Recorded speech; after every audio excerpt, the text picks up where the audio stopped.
Welcome to Talking Town, everyone. We are back. We're meeting the opposition as Ipswich return to London for the third time this season and our first competitive game at Tottenham Hotspur Stadium this Sunday. And joining me today to look ahead to the big game is Ricky from the Tottenham pod. Last word on Spurs. Don't forget that Talking Town is brought to you by Match Bingo. Play Match Bingo, win cash prizes. Every time you play, you support the life-saving work of the East Anglian Air Ambulance. Play Match Bingo, win cash prizes, over 18s only. Be gamble aware. So let's head into the chat with Ricky. And with Tottenham having beaten Man City and Villa in the last week, I asked him if it'd be the most Spurs thing ever to follow that up with a loss to Ipswich Town. Absolutely, Matt. You couldn't have opened with a better line, could you? You obviously know what life is like as a Spurs fan. I think it's a bizarre one where we've had a really great week. To be fair, the previous week, to beat Man City in the Carabao Cup. I know for many Spurs fans like me, I'm a bit of an old hard fan now where desperate for a trophy, Matt. Desperate for a trophy. And then to follow that up with a really good performance against Aston Villa, it's been a great week for Tottenham, a brilliant week. Does it annoy you a little bit that Spurs can be the butt of jokes? Keane's, our old gaffer, Roy Keane started, didn't it? It's a Spursy thing. Does that kind of gall you a little bit? I mean, Matt, I've been used to it for 20 plus years, not to age myself too much. So I've kind of just become used to Spurs being the butt of a joke and all my mates are gooners. So if I'm going to be honest with you, I've been quite used to it. So it is what it is. And you just accept it for what it is. I mean, it is bizarre. I mean, I think about it. I'm supporting a top six club. Generally, I say top six club, but they're the butt of a lot of jokes. But it's the life of a Spurs fan. I think we probably are the serial underachievers in the Premier League, us and Newcastle and Everton. I mean, God, the amount of years that we've been in and around the, at times, top six, top four, and never quite ever got over the line in certain cup competitions are mad. But yeah, it's football, and I like to think it comes in cycles, Matt, and hopefully we're not far away eventually. God, I have to think that, otherwise, what am I doing here? Yeah, exactly. It's interesting you mentioned cups there, because obviously me growing up, Spurs were synonymous with winning the FA Cup. And kind of what's the goal this season? Is it for Ange to sort of deliver a trophy, be it the FA Cup or the Europa League maybe?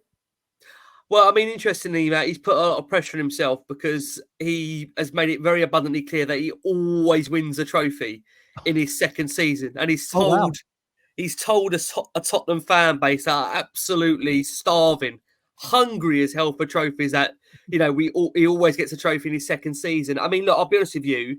I think it really depends on the age profile of a Spurs fan you speak to. I think if it's no disrespect to young kids growing up, teenagers, I think they want to hear the Champions League music. They want to see their club perform on a Tuesday and Wednesday and not a Thursday. I think where I'm at now as a Spurs fan, look, I've seen this in the Champions League. I enjoyed those nights of beating Real Madrid, going to Barcelona, getting results. And I'm at just a point now where those are lovely nights, don't get me wrong, but what does it all mean if there's nothing to show for it in terms of a trophy? So I'm one of those older fans now that, for me, I'd sacrifice all that for a day at Wembley. And I think we're just at a point now where this club, 16 years without a trophy, a club that has been synonymous, like you said, Matt, you growing up, winning FA Cups. I mean, yeah, it's been a really big drought. And I think as a fan base, for a lot of the older fans that I've ended up growing into as well, something that we need to kind of shake off our backs, whatever you want to call it, because we've got a great opportunity this season, obviously getting into the quarterfinals of the Carabao Cup. We've got a glamour tie against Manchester United. That'll be obviously a big game for the club, big game for the fan base as well. I mean, to me, it's the biggest game. It'll be the biggest game of our season when it turns around at the time. You've got the FA Cup, which will kick in after January, and then you've got the Europa League, which, of course, we've got this game against Galatasaray that will be on before we're facing yourself. So it'll be interesting to see how Ange does deal with that situation, because I would imagine there'll be an element of heavy rotation for the game against Galatasaray on Thursday, because, make no bones about it, we as a fan base understand that Sunday against Ipswich, forget Ipswich haven't won a Premier League game yet, this will not be easy, because this is the kind of game, as you said in your opening line, Matt, and I didn't brief you on that. You said to me, is that the kind of game Tottenham would lose? And the answer is yes, it bloody would be. And it would just be so Tottenham to go into an international break on beating City, beating Villa, two of the, serial top four, you'd say now, but then lose to Ipswich. So, yeah, it's going to be a massive, massive end to the week for Tottenham, and they've got to get it right. Yeah, absolutely.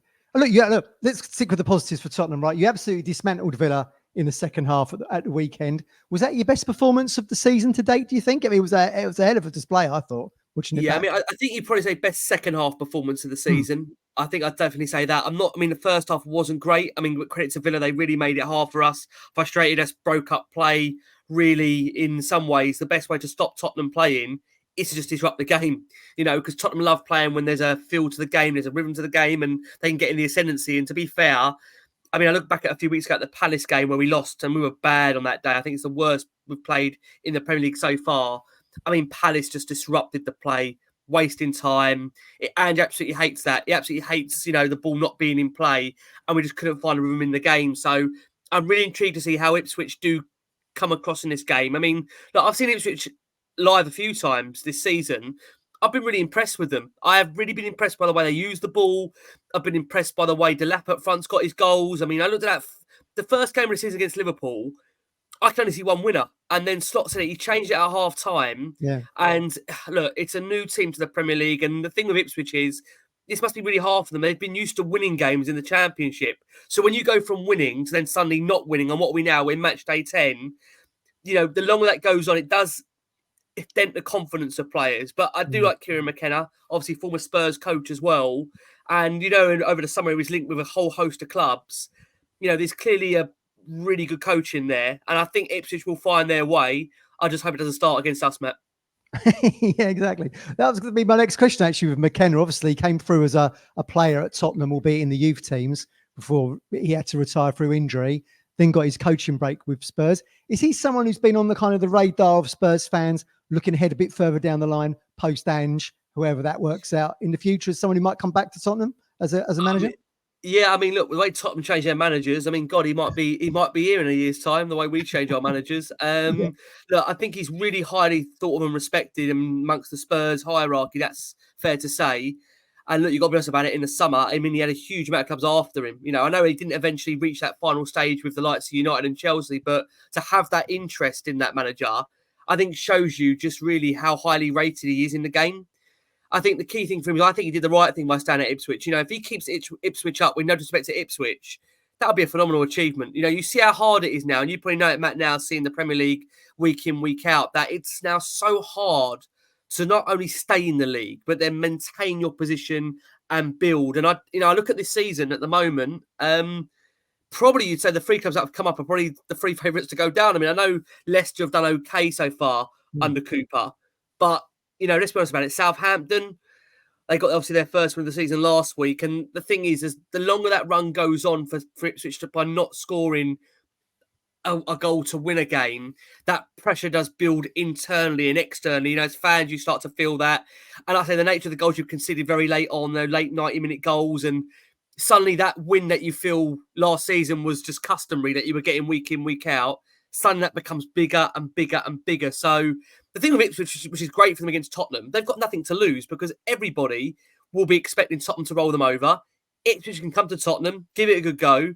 I think the one piece of advice I can definitely tell you is that if you hang in there long enough against Tottenham, at some point during that game, we will gift you a goal because that's what Tottenham are capable of. So it's just really key about how Ipswich do set up for the game.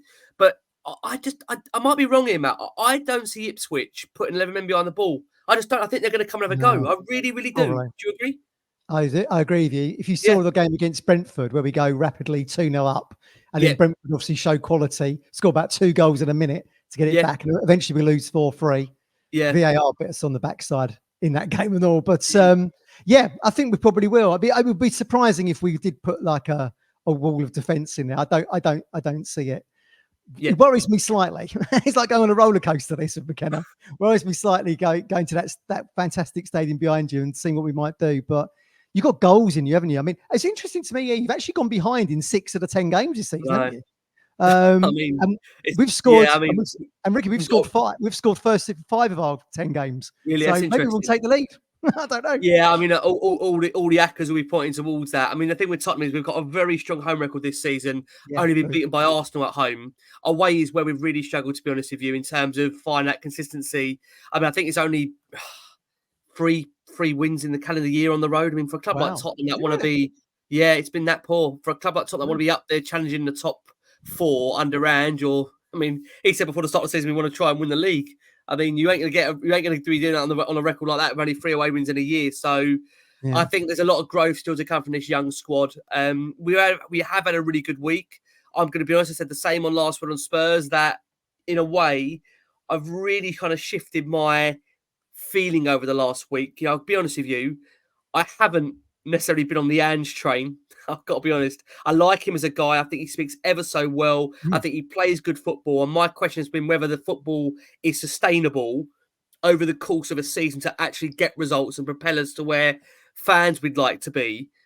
But the last week I know, again, maybe we'll say it was Man City's kids. I mean, the average age was Spurs' average age on the pitch, I think, was 23. City's was 26. They actually had an older average age on the squad. But again, Haaland didn't play, but there's still good players on the pitch in that game. And then to beat Villa like we did going behind, I mean, I think that gives everybody confidence that, you know what, maybe if we stick by and give this man time, then he can long-term get this right for us. But I look at Tottenham really this season in terms of their away form, and I have to also say that I don't see a club that's able to sustain a top 4 finish at the moment. And that's why I really want to see us go all out for the cup. So, I mean, look, they'll definitely heavy rotate for Galatasaray on Thursday, because I think Ange isn't stupid, who had 3 wins out of 3 so far in the Europa League. So the reality is we don't have to go hell for leather tomorrow night against Galatasaray. We could draw the game or lose the game, and it wouldn't impact really our status in terms of that competition for now. I think we're a couple of wins away from going through. So I think the feeling amongst the Spurs fan base in general is, whilst we'd love to win, I think there is a feeling that, of course, Ipswich on Sunday is the more important game this week for certain. Okay, that's interesting to know. Great free kick from Maddison against Villa, someone we know well from his days at Norwich. Do you think he's going to feature against us at the weekend, or will he sit on the bench, do you think? Yeah, I mean, Maddison's been an interesting one. To be fair, the last few weeks he's been substitute. I mean, I think the conundrum for Tottenham is that Kulusevski, who has been deployed out on the wing in recent seasons, Spurs have moved him now centrally, and he's become one of the most creative central attacking midfielders in the Premier League now. So for Tottenham, they're in this conundrum where it's really hard to play both him and Maddison together. No disrespect to Ipswich, maybe you could play both together against Ipswich, but on current form, I think I think Kulusevski's undroppable, and therefore Kulusevski will probably operate in the 10. And Maddison, I expect him to probably start against Galatasaray on Thursday in the Europa League, and therefore probably be on the bench on Sunday. I mean, he's found it hard, Maddison, to be fair, and he's not used to this. He's used to starting games, if I'm going to be honest with you, in terms of when he was at Leicester. I like Maddison. I think the thing what we're finding now with him is that, I wouldn't say he's a luxury player. That would be wrong, because he's getting definite assists throughout the season. But I think the form of Kulusevski has made him really undroppable in that number 10. And Maddison's having to kind of wait now his chance to get back into the team and take it. And the thing with Maddison is his form is quite inconsistent. He can have really good games. He has games where he goes missing away from home. And that's the thing with Tottenham, that they're going to have to, as I said, address that away from if they want to become a really consistent team. We were saying on Talking Town at the weekend, me and the Gov, sort of lamenting the fact that Ipswich don't really do much from free kicks, and then the following day you see Maddison score the free kick against Villa. I mean, mate, I think that's our first free kick we've scored in about 2.5 years. We've reached half time in our Meet the Opposition show with Ricky from Last Word on Spurs. If you're enjoying it, then like and subscribe, and you'll never miss a Talking Town show as Ipswich's Premier League campaign heads into the winter months. And talking of which, don't forget, you can get a roof check from SolarWise, a free roof check from SolarWise. Be wise this winter, be SolarWise. Get your free roof check. Just call Shane 01206 628 544. Let's get back into the show with Ricky. I was going to say, how important is set pieces, Ricky? I mean, you've been watching the Premier League for God knows how long. How important is set pieces in the Premier League, especially to a team like Ipswich, where chances are few and far between, especially when we come to Spurs on Sunday? Yeah, I mean, it's a good point you make there. I mean, look, I've got to say, I hate to bring them up, but our rivals down the road, Arsenal, they've deployed their own set piece coach, and I think they've got the most in the last 2.5 years from set pieces. So I think that is another aspect of the game now where teams are looking to gain an advantage from. Spurs have been better in terms of defending set pieces this season. There was this kind of narrative that was shown over the weekend by a lot of outlets that Spurs have conceded the most from set pieces since the start of last season. But to be fair, it has been better. I think we've only conceded 2 out of the last 68 chances from corners, throw-ins, if you want to deem them as set pieces. So there has been an improvement. I do have my concerns about Vicario, the goalkeeper. He is very, very flappy. Whilst he's a tremendous shot stopper, I think, he went for a walkabout in the game against Man City towards the end of it, and we got away with it. Basuma clawed one off the line for us. So, like I said with Ipswich, there will be a feeling, definitely 100%, if they can stay in the game, they will get a chance to score. And I'm sure that'll be the message Kieran McKenna is drilling into his players that if you can hang in this game long enough, Spurs will give us an opportunity. They definitely will. So that is my concern. The key is when that goal comes, what time of the game is it going to come? And our Spurs already got 2 or 3 goals beforehand. I mean, like I say, I don't look at Sunday being an easy game. I think the Premier League, as you've probably got to know, Matt, in the course of the last 9 games so far being in the league, every game is a battle. I don't know any game in the Premier League that, to me, I ever say that's an easy win. I look at the Premier League now compared to 10, 15 years ago under Fergie. You knew if you're going to go to Manchester United, you think, we're going to get battered, be 4 or 5, and you take a respectable 2-0 defeat. With the Premier League as it is now, I can't sit here and tell you any game that I think, right, that's a home banker. It should be, but you can't ever say that with the Premier League because look at the results that we have. Bournemouth beating Man City, Liverpool sent up to Forest a few weeks ago. That's what makes the league so attractive, that it's so unpredictable. Exactly. You want the competition, don't you? You don't want it to be predictable. Yeah, Of course. absolutely. Paid a lot of money for Slanky, haven't you? 54 million, I think, in excess of that. Yeah. Interestingly, Delap has got 1 more goal than him, I think. Liam's got 5 and Slanky's got 4, but obviously he's filling the big shoes of, the era of Harry Kane. How's he kind of settled in, having moved in from Bournemouth?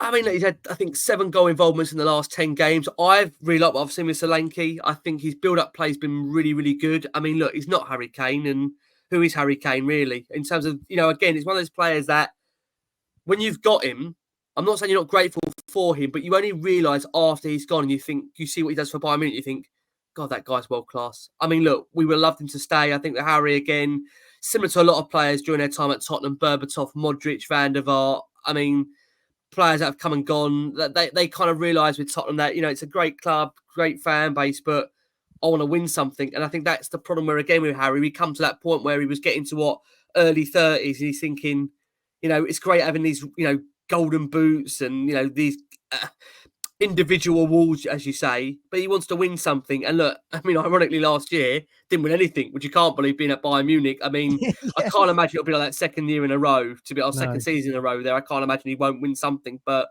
I do feel that, Dominic Solanke coming in, it's a good signing. It's a sensible signing. Again, you're always going to pay over the odds now. So I don't pay too much attention to the asking price because it's the Premier League. It's crazy money for Premier League players. And, it's funny. There was a few murmurings before the weekend. There was concerns about him. I think he only had 1 shot in 7 in the build-up to the game against Villa. He then scores 2, dinks one over the goalkeeper. And I think we're all now feeling, and I from the start really could see exactly what he was doing, but there were some fans getting on his back. I think, again, the price tag really seems to weigh heavily on players now. It's crazy, isn't it? I mean, this is the thing now, that if you don't come in and hit the ground running, someone like Declan Rice, 100 million with Arsenal, no one talks about that price tag because of how good he's been for that side. But with a striker, you're judged on goals. Whereas I look at what he's been doing in terms of his build-up play, the way he interlinks, builds others into play. I really like Solanke, so I've got high hopes for him, and hopefully he can continue off on what he did last week. Another player you've got in your side, Brennan Johnson, who we know very well at Ipswich Town because we played against him when he was on loan at Lincoln from Nottingham Forest. And of course, his dad was an Ipswich Town legend in David Johnson, was in that first Burley team that got us into the Premier League. How's Brennan's Spurs career shaping up? Is he looking good? The potential there? I mean, do you know what? Again, with Brennan, I feel for him. He came in at a time where, again, young kid learning, and probably we had a whole host of injuries this time last season. I don't think the intention was ever for Brennan to start every week, and he ended up becoming that player that started every week, just because, quite naturally, we had so many injuries. We were decimated after that Chelsea game where we lost, of course, I think 4-5-1 at home now. I've tried to erase it. Matt, you have to forgive me. That with regards to Brennan, I think he was overplayed. I think Ange wanted to ease him in gently. But I think, again, we've seen this season a step up from Brennan. It's a shame he had to deactivate his Instagram account after fan abuse. I mean, I don't know if you can call these people fans really that are doing that. I don't really understand what gets you to what mindset you're in to go and abuse a player and make them close their social world. I don't really get it. I like Brennan as a person. He tries. I mean, look, again, that's the thing. It's not a lack of effort for Brennan at times, but there's so much more growth to come in Matt. I think that's the one thing I would say. He had a period where he scored 6 in 6. Then he went to Wales and scored as well. He scored again recently for Tottenham. So Brennan's a good young player. And you know what it's like, Matt, with young players. There's going to be ups, there's going to be downs. It's a young squad, so there's going to be inconsistencies. But I got high hopes for Brennan. I think we're going to see a lot more of him in this second season because he's going to get more time with the players, more used to Angie's system. And yeah, like I say, probably one of the threats for Ipswich to look out for at the weekend. Absolutely. Another youngster coming through is Mikey Moore. And I think James Maddison likened him to Neymar against AZ in the Europa League. What kind of player is Mikey Moore? And what is he? Could he be following in Kane's footsteps in the future, do you think? Oh, yeah. I mean, look, Mikey's a good young forward, scored bags of goals in the reserves that earned him that opportunity to come into the first team of Ange. I mean, Spurs, I think, were in a situation where had they not assured Mikey he's going to get first team minutes, they probably would have lost him. I don't think he would have signed his contract with Tottenham. I think he knows what he's capable of. And, I mean, look, he had a disappointing first start to his Premier League appearance record, you'd say, with that defeat against Palace, but Mikey's been tremendous for the club in the under-21s, and I think the feeling is with Mikey that he's already there, ready to play in the Premier League 100%. But at the same time, like all players, Matt, it's a different adaptation. We no disrespect playing under-21s to again the step up to the Premier League. I mean, it's a complete difference in magnitude. So I think Mike is a good young player. He's recognised as a forward. He can play off on either wing, scores goals. Done very, very well, like I say, in terms of youth level. And, that's what led Tottenham to tying him down because they were concerned about maybe losing him to, dare I say, a Dortmund that snap up all the young talent. And there were, from what I understand, other clubs interested in him before he penned his full first contract with Tottenham. So I think there's definitely an assurance there from Tottenham he will get minutes 100%. He has got a virus, which is keeping him out of the game against Galatasaray on Thursday, which means we might see him on Sunday.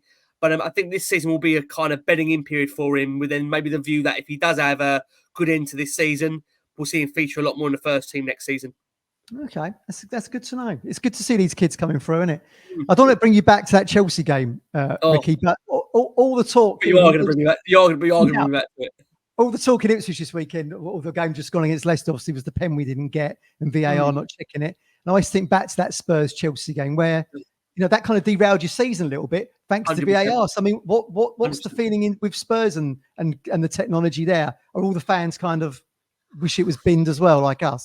Do you know what? I don't know, Matt. I mean, the thing with the technology is that, again, it sometimes can go for you. It can sometimes go against you. I mean, I suppose if you're a Wolves fan, you must absolutely hate VAR. I mean, Gary O'Neill, bless him, will end up losing his job and will be thinking VAR's been the culprit of that. I've got to be honest with you, I don't really have much of a opinion or too much attention to VAR. For me, it's there to save us when something has gone against us and it's wrong. I also, at the same time, again, I can't complain if we've done something wrong that then reverts to the decision going for the opposition. I have seen in my lifetime moments as a Tottenham fan that I think no fan should see. I don't know if you remember the Pedro Mendes one where the ball is clearly over the line by literally, a mile. It's not seen. And if Tottenham win that game, they could end up in the Champions League. So, I think we've had the ghost goal against Chelsea in an FA Cup semi-final. We went and lost it 5-2. But again, if that goal goes in, it's 2-2. It's a different game. So, if I've got to be honest with you, when I heard about the technology, I was all for that on the basis that as a Spurs fan, I've seen us get outdone in so many different ways of league and cup that at least it's a fair playing ground. That, look, if you're going to get results one week and it goes for you, it might go against you another week. But I do feel, and I'll say this to you because, again, I mean, from a team that's just come up, and look, Ipswich Town themselves, they're a decent club. Again, a traditional club. They're by no means a small club, but I do feel there's almost this kind of conscious bias that I think the bigger teams do get some of the decisions. I just, for whatever reason, I'm not saying that's right and it isn't right, but I just feel that when I'm watching certain teams not getting those calls, and yet I see some of the bigger teams get those calls, I do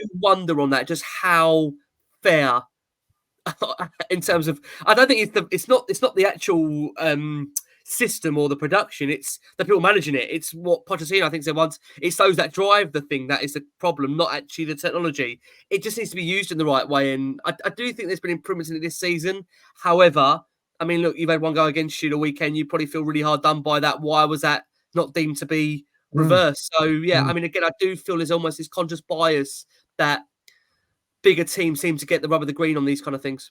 Yeah, it's just, I mean, look, we're not used to it. We've come out of the Football League. We don't have VAR in that, of course, and it's new to us. And at the end of the day, we're all crying over spilt milk because it ain't going to bleed and change, is it? So, I mean, we just have to kind of suck it up. No, it won't change. It's not going to go anywhere now.